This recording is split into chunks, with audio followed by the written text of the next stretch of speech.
اور آپ کو یہ بتاتا چلوں کہ ہمارے آج کے تک کے بھی بہت سارے عقائد یا رسومات جو سی ہیں کسی زمانے کی لوک داستانیں ہیں۔ ہوا کچھ اس طرح سے ہے ممکن ہو سکا قدیم زمانے کے اندر، جس طرح میں نے آپ کو پچھلی ویڈیو میں بتایا تھا کہ انسان کو شروع سے ہی جب اس کا برین ڈیولپ ہونا شروع ہوا تو اس کو ایک عادت پڑ گئی کہ کیسے دو واقعات یا دو چیزوں کو آپس میں ریلیٹ کرتے ہیں۔ اس کے اندر جو سب سے بڑی اس کے پاس کارگزاری تھی یا جس کی وجہ سے وہ یہ کام کرتا تھا، جس کی وجہ سے آگے چل کے برین کا سٹرکچر بھی بہت زبردست طریقے سے ڈیولپ ہوا، وہ انسان کی کہانی بنانے کا وصف تھا۔ کیونکہ ایک واقعے کو دوسرے واقعے سے یا ایک شے کو دوسرے شے سے جوڑنے کے لیے وہ ایک تخیلاتی کوئی بات سنتا تھا اور اس بات کو کہانی کا یا فکشن کا رنگ دیتا تھا، تو اس کے مطابق اس کو سمجھ بھی لیتا تھا، اور جو یہ بات اس کو سمجھ آئی ہوتی تھی یہ دوسروں کو پہنچانے کے لیے وہ لوگ داستان یا شاعری کا سہارا لیتا تھا، تاکہ اس کی وجہ سے ہو سکے یہ کہ جس طریقے سے اس کے برین نے فنکشن کیا ہے اور کہانی کی صورت میں اس کو سمجھا ہے، کہانی کی صورت کے اندر اگلے کو زیادہ بہتر سمجھ بھی آئے گی۔ اور دوسرا، کہانی کے اندر سب سے بڑا جو ان سا ایک وصف ہے وہ یہ ہے کہ یہ یاد جلدی ہو جاتی ہے۔ تو دنیا کے بہت بہت بڑے عقائد جو ان سے ہیں وہ یا تو کہانی کی صورت میں ڈیولپ کیے گئے ہیں یا شاعری کی صورت میں ڈیولپ کیے گئے ہیں۔ اب میں آپ کو ایک مثال سے اس کی بات واضح کرتا ہوں تاکہ آپ کو پتہ چلے کہ کیسے بعض عقائد اور مذہب کی بنیاد جو سی ہے، مذہبی خیالات کی بنیاد جو سی ہے، وہ اصل میں کسی نہ کسی لوک داستان یا اس طرح کے تخیلاتی ایک امیجنیشن کے اوپر ڈیولپ کی گئی ہے۔ تو سب سے پہلی مثال ہے انسان کو دفنانے کی مثال، اور دفنانے کے ساتھ کچھ چیزیں ساتھ رکھنے کی مثال۔ آپ میں سے اکثر لوگوں نے یہ تو سنا ہوگا کہ اہرام مصر کے اندر جب کھدائیاں ہوئیں اور قبریں کھودی گئیں، ممیز یہاں سے نکلیں، تو ان کے ارد گرد جواہرات، برتن اور نہ جانے کیا کیا جو بلانگنگز تھیں بادشاہ کی اس وقت کی، وہ پڑی نظر ساتھ میں آئیں۔ اس کے متعلق یہ سوچا گیا کہ جناب یہ بادشاہ کو ہو سکتا ہے مرنے کے بعد جو نئی زندگی اس کی شروع ہو، یہ تمام چیزوں کی ضرورت پڑے۔ اچھا، یہ جو ان سی اہرام مصر کی کہانی ہے یہ تو بمشکل 3 سے 5 ہزار سال پرانی ہے۔ اس سے بھی بہت پہلے جو ارلیسٹ دفنانے کی اور چیزوں کو جمع، یعنی کہ جو قبروں کے اندر سے مردے کے ریمینز یا ہڈیوں کے علاوہ جو دوسری بلانگنگز یا پتھر قیمتی یا کھانے پینے کا سامان یا برتن جو نکلتے رہے، اس کی جو تحقیق کی گئی تو پتہ چلا کہ یہ قبریں 1,00,000 سال سے بھی پرانی ہیں۔ یعنی کہ انسان نے دفنانا انسانوں کو مردہ ہونے کی صورت میں اور ان کے ساتھ چیزیں رکھنے کا عمل آج سے تقریباً 1,00,000 سال پہلے سے شروع کر دیا تھا۔ اب ذرا سوچئے کہ اس وقت کوئی الہامی مذہب کی بھی اگر صورتحال نہیں تھی،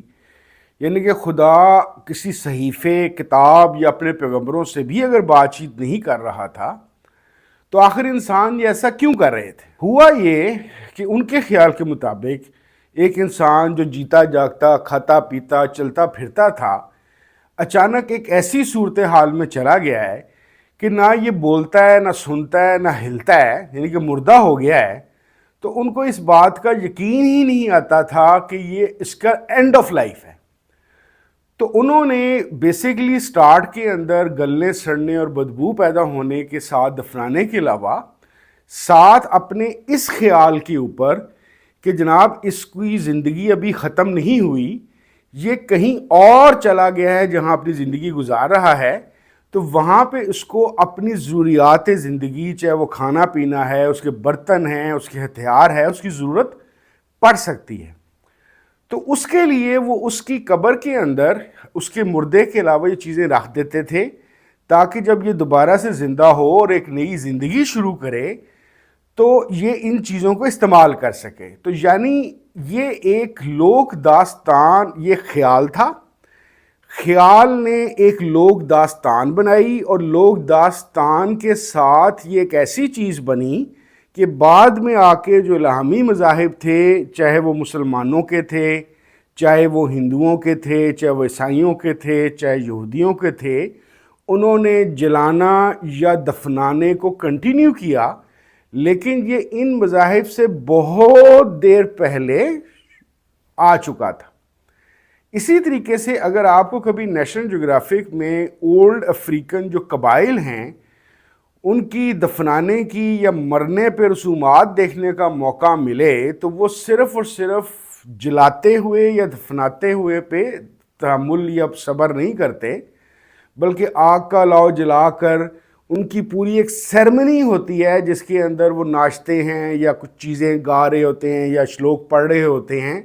یعنی کہ ایک قسم کا یوں سمجھ لیجئے کہ وہ ہزاروں لاکھوں سال سے ایک ایسی سیرمنی بنی ہوئی ہے کہ اس سیرمنی کے تحت وہ اپنے مردے کو خدا حافظ بھی کہہ رہے ہیں اور اچھی روحوں کے پاس بھیجتے ہوئے ایک دعا کا عمل بھی کر رہے ہیں، جو آج تک مردہ دفنانے کے بعد آپ جانتے ہیں کہ چاہے ہندو ہیں، چاہے مسلمان ہیں، چاہے سکھ ہیں، چاہے عیسائی ہیں، چاہے یہودی ہیں، ان کے اندر دفنانا اور دفنانے کے بعد دعائیہ رسومات ابھی تک جاری رہتی ہیں۔ اسی طریقے سے آپ کو میں دوسری ایک مثال دوں جو فوک لور سے ہمارے تک پہنچی، وہ ہے نظر بد کی۔ ارلیسٹ جو ابھی تک ہمیں جگہ ملی ہے وہ تقریباً 5000 سال پہلے میسوپوٹیمیا کے علاقے کے اندر کچھ ایسی تحریریں اور تختیاں ملی ہیں جس پہ ہمیں یہ پتہ چلا ہے کہ جناب یہ سوچا اور مانا جاتا تھا کہ نیلی آنکھیں اور خالی سادہ آنکھیں بھی کسی کے قتل کا یا کسی کا ستیہ ناش پھیرنے کا یا اس پہ کوئی وبال آ جانے کا باعث بن سکتی ہیں۔ تو 5000 سال پہلے بھی جب وہاں پہ ایک قسم کا کوئی خاص الہامی مذہب موجود نہیں بھی تھا تو انسانوں نے یہ کہانی بنا لی ہوئی تھی کہ نظر بد کا ایک کنسیپٹ ہوتا ہے اور ان نظروں سے کئی دفعہ لوگوں کی موت بھی واقع ہو جاتی ہے۔ آپ جانتے ہیں کہ نظر بد کا کنسیپٹ ایک ایسا کنسیپٹ ہے جو پھر سے میں وہی بڑے مذاہب کا نام لوں،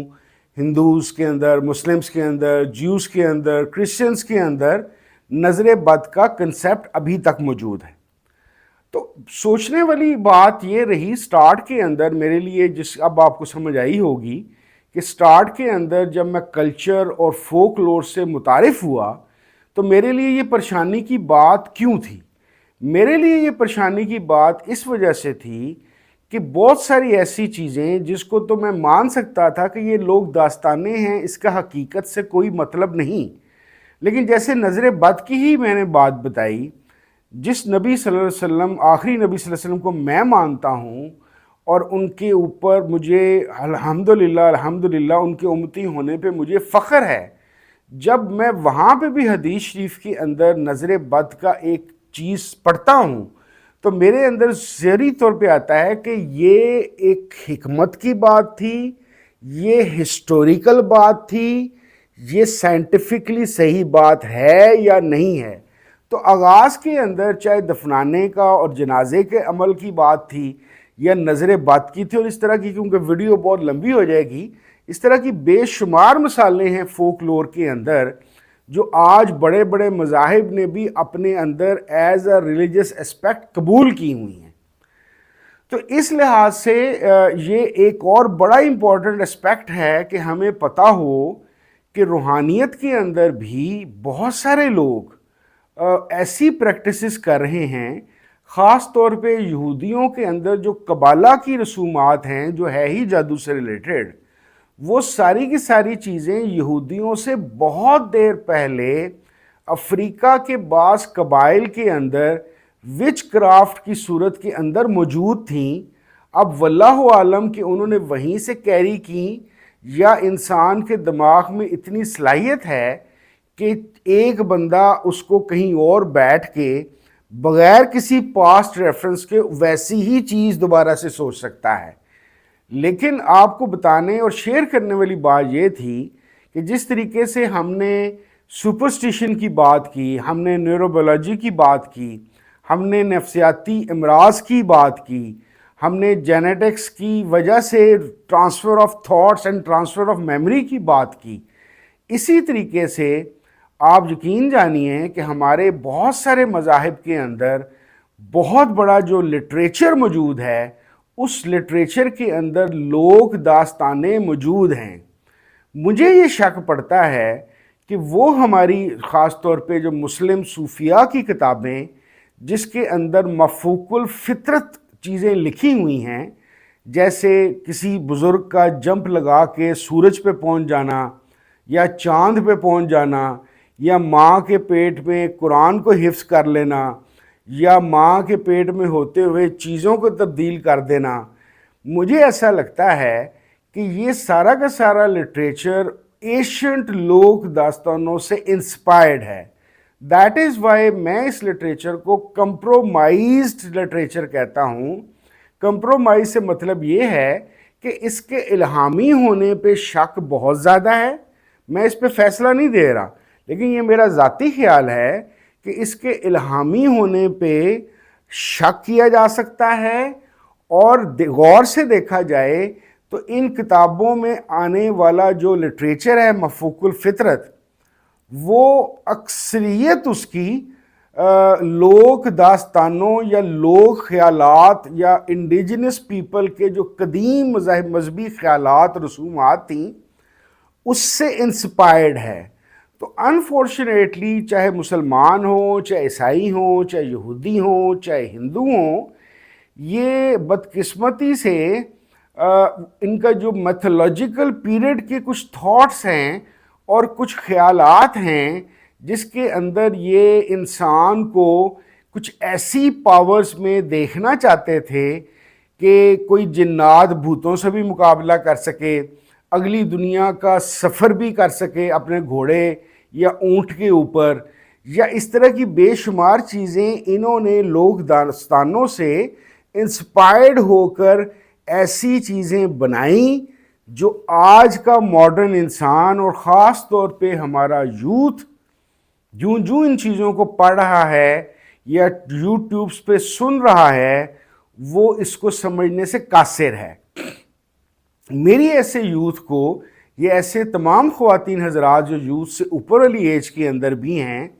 میں یہ چاہوں گا کہ اپنی زندگی میں آپ کبھی ایک دفعہ، بے شک آپ زیادہ محنت نہیں کرنا چاہتے یا آپ کوئی کتاب نہیں پڑھنا چاہتے تو اور کچھ نہیں کر سکتے، تو ویکیپیڈیا پہ فوک لور اور فوک سٹوریز کو تھوڑا سا ضرور پڑھ لیں۔ آپ کو اپنے ارد گرد ہونے والی بہت ساری جو رسومات ہیں اس کے ایشنٹ جو روٹس ہیں وہ پتہ چلنی شروع ہوں گی۔ انشاءاللہ تعالی کوشش جاری رہے گی کہ ہم اصل روحانیت اور اصل طریقت پہ پہنچنے کے لیے سب سے پہلے اس کے ساتھ جو علائشیں جمع ہوئی ہیں ان کو ہم اچھی طرح سے سیکھ سکیں، جان سکیں۔ انشاءاللہ تعالی اگلی ویڈیو بھی میری اسی حوالے سے ہوگی، کیونکہ ابھی میں یہ چاہ رہا ہوں کہ میرے ساتھ جو اگر مہربانی ہے ان لوگوں کی جو میری ویڈیوز دیکھتے ہیں، ہم سب کا knowledge about worldly things, sciences, فلسفی، ٹیکنالوجی، ایشنٹ نالج ایک لیول پہ آ جائے تاکہ پھر ہم اصل بات کرنا شروع کر سکیں۔ بہت شکریہ۔ السلام علیکم ورحمۃ اللہ وبرکاتہ۔